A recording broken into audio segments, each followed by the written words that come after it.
I'm Carl Anthony, managing editor of AutoVision News, and this is AutoSens Insights. We're speaking today with Matt Daley from rFpro. He is the managing director of the company.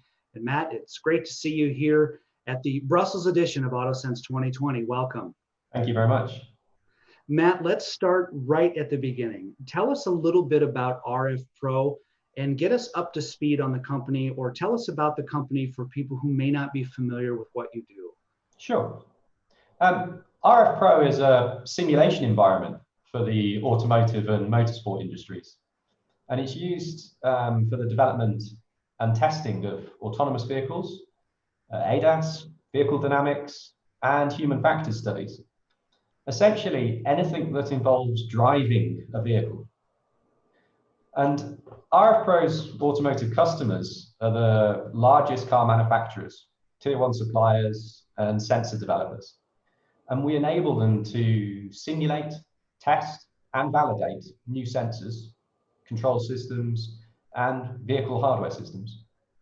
So, Matt, when it comes to helping your customers achieve their goals, OEMs have different requirements. Each OEM has a different requirements as opposed to a different OEM. So when you go from one customer to another, from one OEM to another to help them, how do you address the challenges that are unique just specifically to that OEM versus another OEM? I think it comes down to listening. And so a lot of what we do is trying to help customers create capability. So they have a development capability they need. And a big strength of what rFpro does is listening to them, listening to their current limitations, and coming up with new solutions that build on our experience of being automotive engineers ourselves and of having highly skilled software developers as well as 3D content artists inside our company. So Matt, speaking of those new innovations, right? You recently launched a new approach to data farming. Tell us about that. When did that launch, and tell us about your approach? Sure. Data farming came about because we saw there was so many limitations that were in the industry when it comes to creating training and test data.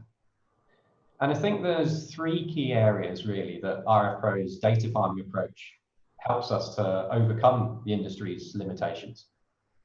Firstly, if we solely rely on real-world data collection, we have multiple situational limitations that are forced upon us. And we have a highly inefficient process that costs us huge sums of money and time to generate that training data. And it ends up with that being manually labeled too, with manual labeling errors.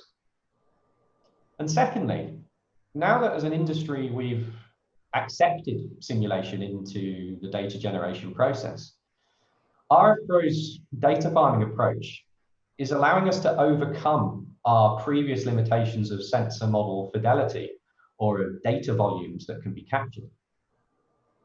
And thirdly, it's the processing hardware costs of such large-scale simulations have often been rather prohibitive to new entrants and to those with just smaller departmental budgets. So rFpro's data farming approach lets us start out with just a single PC to generate training data from multiple sensors and then scale it up with our customers when they're ready. So Matt, keeping that in mind, there are advantages to having the real world training data with the simulated training data. There's advantages of having both. Am I understanding correctly? Yeah, absolutely. So any system should be trained and have real world data in there because that's what it's going to have to actually run on when it gets into a vehicle on the real road. But there's advantages to complementing that real world training data. As we said, that's hugely expensive and has quite a few limitations. So with real world data, you get only the situations that you've observed by chance at a single point in time from a single set of sensors fixed in a single position on your vehicles. So you end up having to do mass data collection.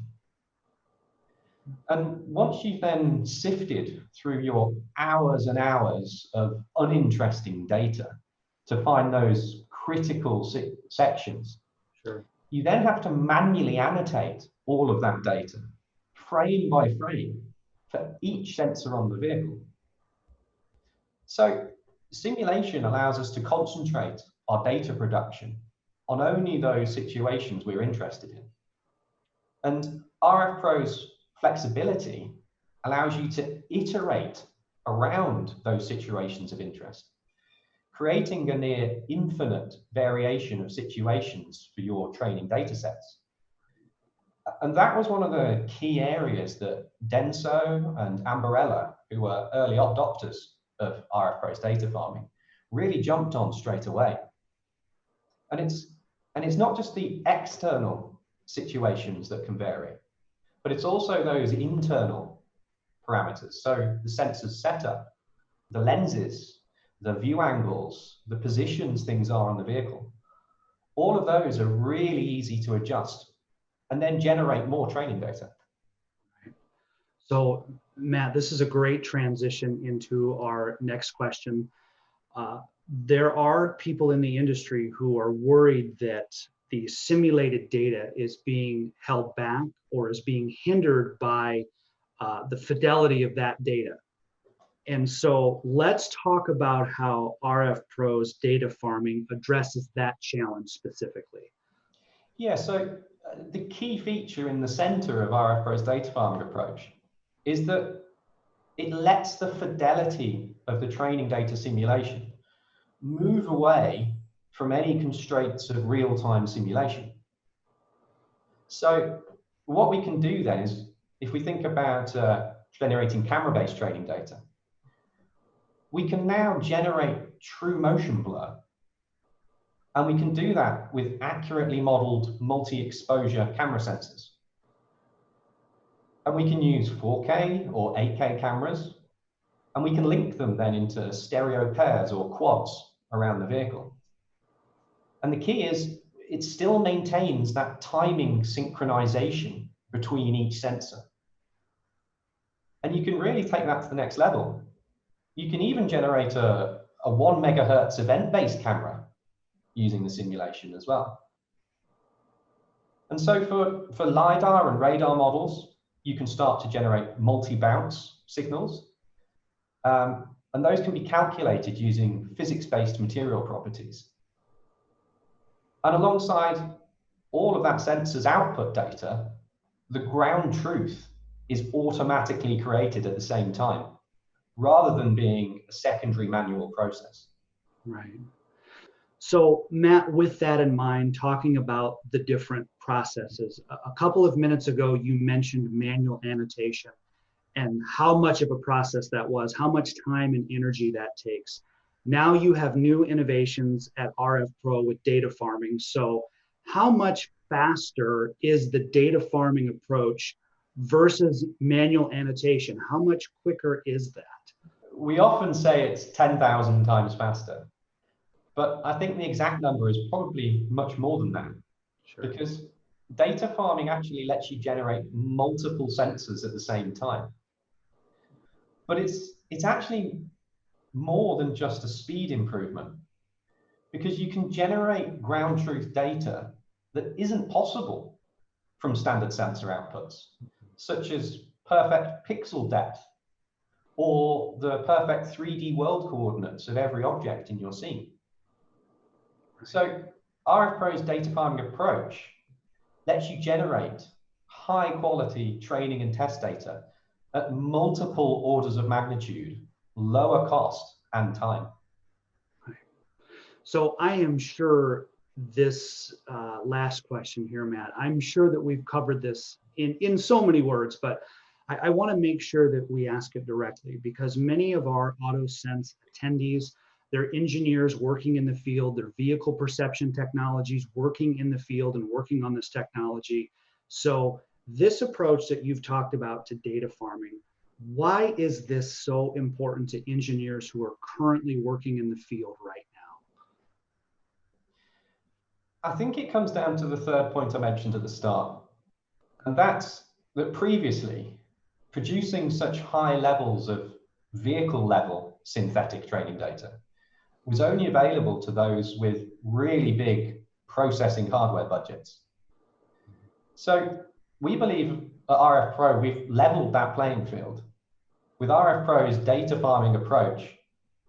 And so single departments can now start out by generating training data on a single PC, still with all of the sensors they wish to simulate together, staying fully synchronized.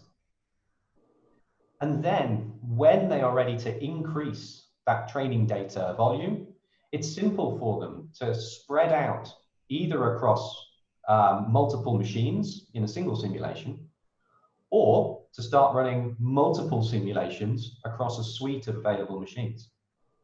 Matt, it's been a pleasure talking with you today and learning about data farming and everything going on with rFpro. Before we close the interview, I just want to make sure that we've covered everything. Do you have anything to add here at the last minute? Sure. I think I'd just summarize it and say that rFpro's data farming approach is already helping the industry to overcome the limitations of relying solely on real-world recordings. We're removing the previous limitations of sensor model fidelity from simulations, and we're minimizing the cost barrier to entry for single departments to start generating their own training data. Matt, exciting news for you and rFpro. I want to thank you for being part of the Brussels edition of AutoSens 2020. Good luck to you and your team, and we look forward to seeing you in the future, hopefully sooner than later. Right, thank you very much. For more great content from AutoSens, check out our hub and our YouTube channel just by searching AutoSens.